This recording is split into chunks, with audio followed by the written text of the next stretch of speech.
মানুষের দায়িত্বের উন্নয়ন হোক, আমরা আপনাদের পাশে আছি, আপনারা আমাদের পাশে থাকুন। ধন্যবাদ। সংগ্রামে সহযোগিতা এবং সাংবাদিক ভাই বোনেরা এবং বিভিন্ন ইলেকট্রনিক মিডিয়ার যারা আছেন তাদেরকে আমরা ধন্যবাদ জানাচ্ছি আজকে আমাদের সমাবেশটি কভারেজ দেওয়ার জন্য। পাশাপাশি আমরা আপনাদেরকে আরো একটি বিষয় জানাই, আমরা জুন মাসের 1 তারিখ থেকে গ্রামীণ হালকার সামনে জানাচ্ছি, লাগাতার জানাচ্ছেন আপনাদের সেখানে আমন্ত্রণ জন্য। আগামীকালকে আপনারা আমাদেরকে পাবেন সকাল 11টা থেকে লাগাতার আমাদের প্রোগ্রাম চলে। আর 30 তারিখের যে বিষয়টি আমাদের নেতৃবৃন্দ বলে গেলেন সেদিন অবশ্যই আপনারা আসবেন।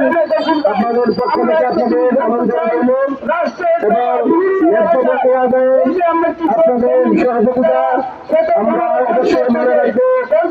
পাশাপাশি আপনারা সরকারকে বিষয়টি অবহিত করবেন, কারণ সরকারের কাজ কোনোভাবে এলাকা পাবে না।